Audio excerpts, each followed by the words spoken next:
ఒకసారి అది చెప్తారా? అంటే బన్నీ గారు మీ మెల్లో చైన్ వేస్తారు, అంటే మీ ఎక్స్ప్రెషన్స్ కానీ అక్కడ స్లాంగ్ కూడా చాలా చక్కగా, అంటే చిత్తూరు స్లాంగ్ చాలా యాప్ట్గా చెప్పారు. అంటే ఒరిజినల్ చెప్పాలంటే అందులో ఎక్కువ డైలాగ్ ఏమి ఉండదు నాది, మొత్తం బన్నీ అంటే మీరు తలుపుతారు జస్ట్, అంటే ఓన్లీ మీ క్లోజ్లో ఉంటాయి. అతను మన సీఎం గారు ఫోటో తీసినప్పుడు అయితే మాత్రం డైలాగ్స్ ఉంటాయి.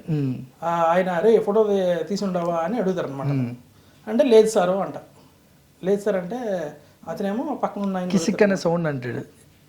నువ్వు తీసినవరా కిసిక్ అనే సౌండ్ వచ్చి ఉండదు అని అంటారు అతను. అనగానే పక్క ఆయన అడుగుతాడు, మన ఫోటో తీసాడు కదా అని అంటే, ఏమో సార్ ఫ్లాష్ రాలేదు అంటాడు ఆయన. అని అంటే ఫ్లాష్ కాదయ్యా కిసిక్ అనే సౌండ్ వచ్చి ఉండదు అంటాడు ఆయన.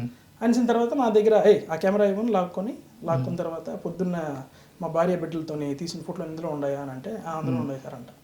రీల్ ఇచ్చేస్తావు? అది రీల్ మొత్తం తీసేసి నాకు కొంచెం సీరియస్గా కెమెరా ఇచ్చిన తర్వాత ఇంక నెక్స్ట్ బన్నీ అన్న సీన్ కట్ చేస్తే మళ్ళీ దానికి లింక్డ్ సీన్ అది మన బన్నీ అన్న గుర్తుపెట్టుకొని ఆ తర్వాత వెళ్ళి అప్పుడు నాకు రే ఫోటో అని పిలిస్తే నేను పరిగెట్టి వస్తాను. ఈయన గుర్తుపెట్టుకోండి, మనం నెక్స్ట్ మీరు సీఎం అయినప్పుడు పెట్టుకుందాం.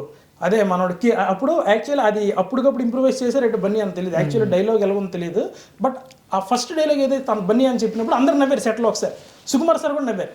మరి ఆయన అప్పటికప్పుడు ఇంప్రూవైజ్ చేశారు, అలా డైలాగ్ ఏంటి తెలియదు. కానీ ఇలాగ వచ్చిన తర్వాత డైలింగ్ ఎలా చేద్దామని అతను ఇద్దరు మాట్లాడుకుంటున్నారు. అలాగే రే నువ్వు రెడీగా ఉండవు అని చెప్పి రే ఫోటో అని వెళ్ళిన తర్వాత ఫస్ట్ డైలాగ్ అయింది. ఇది అప్పటికప్పుడు అనుకున్నది. ఆల్రెడీ డైలాగ్స్ ఎన్ని ఉన్నాయో మనకు తెలియదు, బట్ ఆయన చెప్పే ఫస్ట్ డైలాగ్ ఇంప్రూవైజ్ చేసిన అనుకుంటున్నాను నేను. ఎందుకంటే నేను వెళ్ళా ప్రాక్టీస్లో ఇలా ఆగా అన్న అయితే కిసిక్ అని సౌండ్ నాకు వినిపించుండదు అని అందరు నవ్వేశారు అక్కడ. ఓకే అని అది లేదేమో అనుకుంటున్నా ఆయన అదే. ఎందుకంటే ఆ తర్వాత ఇటు మన గురించి సీఎంకి అబద్ధం ఆడున్నాడు, సో మీరు సీఎం అయిన తర్వాత నేను ఫోటో పెట్టుకోండి అప్పుడు తీర ఫోటో కిసిక్ అనే ఈ డైలాగ్ ఏదైతే ఉందో అంతవరకు ఉంది అనుకుంటున్నా. ఫస్ట్ ఏదైతే ఉందో ఆయన ఇంప్రూవైజేషన్ అనుకుంటున్నాను. గ్రేట్. ఆ మెల్లో ఆ చైన్ వేసేది మాత్రం నెక్స్ట్ లెవెల్ మూమెంట్ అని చెప్పొచ్చు. అది ఇప్పుడు సినిమాలో అవకాశం వచ్చింది నాకు, అప్పుడు బన్నీ అన్నతో కాకుండా వేరే ఎవరితో వచ్చినా కూడా లిటరలీ అంత హ్యాపీ ఉండకపోదునేమో. అంటే పెద్ద సినిమా అవకాశం వచ్చింది ఓకే అని ఒక హ్యాపీనెస్ ఉంటుంది, కానీ మరీ నేను ఎగ్జైట్ అయిపోయి అసలు అంతలా అంటే నేనే ఎక్స్ప్లెయిన్ చేయలేకపోతున్నాను. అక్కడ జరిగిన సిచ్యువేషన్ చిన్నదే అవ్వచ్చు, బట్ థియేటర్ లో చాలా పెద్దది కదా. అంటే ఆ మెల్లో చైన్ వేసి ఏదైతే గోల్డ్ చైన్ వేస్తాడో పెట్టేసుకో.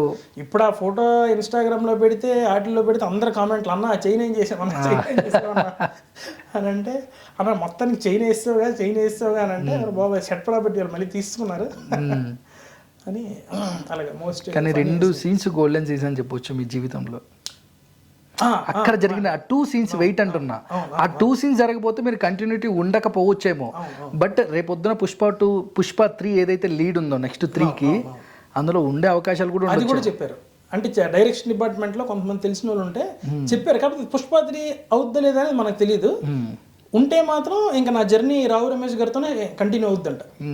యాక్చువల్లీ మిగతా సీన్స్ కూడా కొన్ని లాస్ట్ మూమెంట్కి వచ్చిన తర్వాత రావు రమేష్ గారు కొన్ని సీన్స్ వేరే ఉన్నాయి జగత్ బాబు గారితో, అక్కడ ఆ లొకేషన్ లో కూడా నేను ఉండాలంట. ఇటువైపు ఏమో కిసిక్ అనే సాంగ్ షూట్ కూడా అవుతుంది, ఇందులో కూడా నేను ఉండాలి.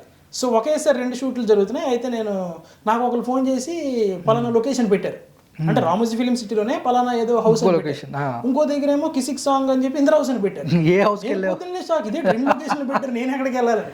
అప్పుడు అనిల్ అన్న అని చెప్పి నాకు ముందు నుంచి చాలా బాగా సపోర్ట్ చేశారు. ఆయనకి ఫోన్ చేసి అన్న నాకు 2 లొకేషన్లు పెట్టారు వెళ్ళాలంటే, లేదు భరత్ మీరు సాంగ్ సైడ్ వెళ్ళండి, ఎందుకంటే సాంగ్ మీద బేసే ఉంది కదా, అక్కడ ఏమైనా షార్ట్స్ ఉంటే వాడతారు, ఇది అంత ఇంపార్టెంట్ కాదులే అని చెప్పారు. ఇంకా అటు వెళ్ళా అనమాట. అలాగే మొత్తానికి బన్నీ గారి ఆధ్వర్యంలో సీఎం గారికి ఫోటోగ్రఫీ. కానీ లిటరలీ టు బి ఫ్రాంక్ చెప్పాలంటే ఈ స్లాంగ్ అయితే నేను చాలా కష్టపడ్డాను. ఎందుకంటే నేను నార్మల్గా శ్రీకాకుళం అది చాలా కష్టం ఉంటుందా? అంటే మీరు అక్కడి నుంచి transformation Chittoor slang Srikakulam slang చాలా వేరియేషన్, చాలా చాలా అంటే ఎలాగా ప్రాక్టీస్ అయ్యేవాడివి అంటే ఈ స్లాంగ్ చిత్తూరుకి? అంటే నేను ఫస్ట్ పుష్ప 1 2019 ఎప్పుడు ఆడిషన్స్ జరిగినప్పుడు అయితే ఇలాగా పెద్ద సినిమా అని చెప్పి మనకి ఆడిషన్స్ అవని చెప్పి మనకు వదిలేరు కదా. మేము అప్పటికే ఫన్ బకెట్ షూట్ చేస్తున్నాం, పలానా అబ్బాయి వచ్చి ఇలా ఆడిషన్స్ పెడుతున్నారు అంటే నా మైండ్లో ఒకటే రన్ అయింది, బన్నీ అన్న అంటే చాలా ఇష్టం, అండ్ సుకుమార్ సార్ అంటే కూడా చాలా ఇష్టం. లిటరల్లీ అతను కూడా one of the favourite directors అని. అయితే ఇప్పుడు ఈ సినిమా అవకాశం ఇలాగ ఆడిషన్స్ అనేది మళ్ళీ పెడతారా లేదో తెలియదు ఇన్ ఫ్యూచర్, బట్ ఒక ఆపర్చునిటీ మనకు వచ్చింది. ఓన్లీ స్లాంగ్ ఒకటి రాలేదని చెప్పి మనం ఆగకూడదు, ఇది బెస్ట్ ఆపర్చునిటీ, ప్రాక్టీస్ చేస్తే వస్తుందేమోలే, ఫస్ట్ ప్రాక్టీస్ చేద్దామని చెప్పి ఒక 2-3 days యూట్యూబ్లో కొన్ని ఆ స్లాంగ్లో ఉన్న వీడియోస్ తీసుకొని, నేను మామూలుగా ఈ శ్రీకాకుళం యాస మాట్లాడుతున్నప్పుడు ఏటి ఎలాగా ఈ పదాలు వచ్చేస్తుంటాయి. ఆ పదాలు రానివ్వకుండా ప్రిపేర్ అయితే కొంచెం. కానీ ఇప్పుడు ఒక డైలాగ్ చెప్పాలంటే మీరు శ్రీకాకుళంలో అదే డైలాగు, చిత్తూరు స్లాంగ్లో అదే డైలాగు, సరే మా వ్యూవర్స్ కోసం ఒకసారి చెప్తారా? అంటే ఏదో ఒకటి ఒక సిచ్యువేషన్ తీసుకొని. సిచ్యువేషన్ అయితే ఇప్పుడు నేను నార్మల్గా ఆడిషన్లో చెప్పిన డైలాగ్ చెప్పేస్తా. అంటే శ్రీకాకుళం చెప్పండి, చిత్తూరు చెప్పండి, ఎంత అదే డైలాగా. ఏరా పుల్నాగులు, మొన్న పంచాయతీకి వచ్చిన ఆడపిల్లకాయలు మన గురించి ఏమంటా ఉండారా? ఏంది పంచి కట్టిన ప్రతియోడు పంచాయతీ ప్రెసిడెంట్ అని అంటా ఉండారా? అంత మాట అనేసినారా నన్ను? వాళ్ళు అంటున్నారా, నువ్వు అంటున్నావా? కొడితే కడతలం మాగిపోతాయి ఎట్నే. వాళ్ళు అట్టా అంటూ ఉంటే తోడేలు మాదిరి గమ్ము కూసుండా చెప్పాలి కదరా నా గురించి. ఏడ దొరికిన ఫ్రెండ్ రమ్మచ్చా నువ్వు. ఇది ఆ స్లాంగ్. రాయలసీమ స్లాంగ్. ఇది రాయలసీమ. ఇప్పుడు చిత్తూరు రాయలసీమ. ఇది ఇప్పుడు శ్రీకాకుళం స్లాంగ్ చెప్పండి. అవునరా పుల్నాగులు, మన పంచాయతీకి వచ్చిన ఆడగుంటలు మన గురించి ఏట అంటానరా? ఏటి పంచాయతీ కట్టిన ప్రతి ఒక్కరు పంచాయతీ ప్రెసిడెంట్ అయిపోతున్నారా అంటానరా? ఏటి మరి అంత మాట వేస్తారా నన్ను? ఓరే అవునరా అలా అంటానరా, నువ్వు అంటావా? కొట్టినట్టు గోప సెట్ని అయిపోతుంది. అలా గంటూ ఉంటే దొమ్మలు కూడా మొహం వేసుకుని చూస్తున్నావా? చెప్పాలి కదా నా గురించే. ఒరే పెద్ద నిటలు వస్తాండే అమ్మడి అమ్మ కొంప తీసి ఆడి బొడ్డు డబ్బులు బొడ్డు నిలిపి నీకు తెలిసిపోయింది అంటావా?